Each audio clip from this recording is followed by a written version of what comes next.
எங்கெல்லாம் ஆடியன்ஸ் வந்து ரியாக்ட் பண்ணுவாங்கன்னு நினைச்சோமோ அதை விட ஒரு 2 நிமிஷம் அதிகமாக ரியாக்ட் பண்ணியிருக்காரு.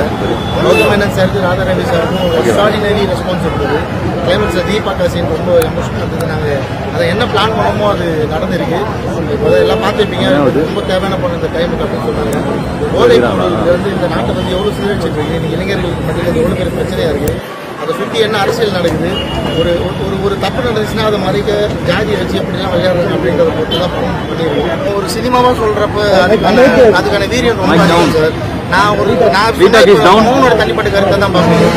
மக்கள் கிளாப் பண்றப்ப நீங்க இந்த மக்களோட கருத்தை ஏத்துக்கிறீங்க இல்லையா, அது வந்து ரொம்ப முக்கியம் சார். சினிமாவை இந்த மாதிரி ஒரு ஆயுதமாக தான் நம்ம பயன்படுத்திக்கணும். நம்ம என்ன சொல்ல வரோமோ அதை ஆடியன்ஸ் ஒத்துக்கினாங்கன்னா வந்து ஒரு ஹிட் சார்.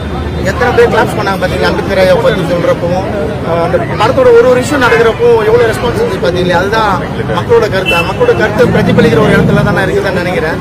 ஸோ நான் ஒன்றும் புதுசாக பெருசாக எழுதிலாம் கேட்கல சார். என்ன நான் கேட்டனோ, என்ன நான் பார்த்தனோ அதை நான் வந்து படமாக பண்ணியிருக்கேன். மக்களோட உணர்வுகளோட வெளிப்பாடு தான் இந்த படம். அடுத்த படமும் இதே மாதிரி கான்ட்ரவர்சியாக தான் இருக்குமா? இல்லை சார், இதுவே கான்ட்ரவர்சி கிடையாது சார். இது ஒரு பெரிய உண்மை. இதில் கான்ட்ரவர்சியாக என்ன இருக்குன்னு சொல்லுங்க மீடியா, நான் அதை ஒத்துக்கிறேன். என்ன இல்லாத விஷயத்தை நீ சொல்லி ஏமாத்திட்டேன் அப்படின்னு சொல்லுங்க, நான் எடுத்துக்கிறேன். நான் கிரவுண்ட் ஒர்க் பண்ணி நான் டீட்டெயில் கலெக்ட் பண்ண விஷயத்த படமாக பண்ணியிருக்கேன்.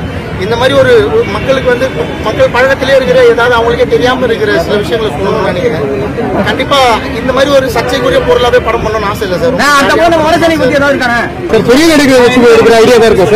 இது என்னோட விருப்பம் வந்து அப்படிலாம் இல்லை சார். நான் வந்து எல்லாரும் பெரிய நடிகராக தான் பார்க்குறேன். என் கதைக்கு யாரு ஃபிட் ஆகுறாங்களோ இல்லை யார் கிடைக்கிறாங்களோ அவங்கள என் கதைக்குள்ள நான் ஃபிட் பண்ணிக்கிறதுக்கான எல்லா வழியும் நான் பண்ணுறேன் சார். தேங்க்யூ. நன்றி சார். நன்றி சார்.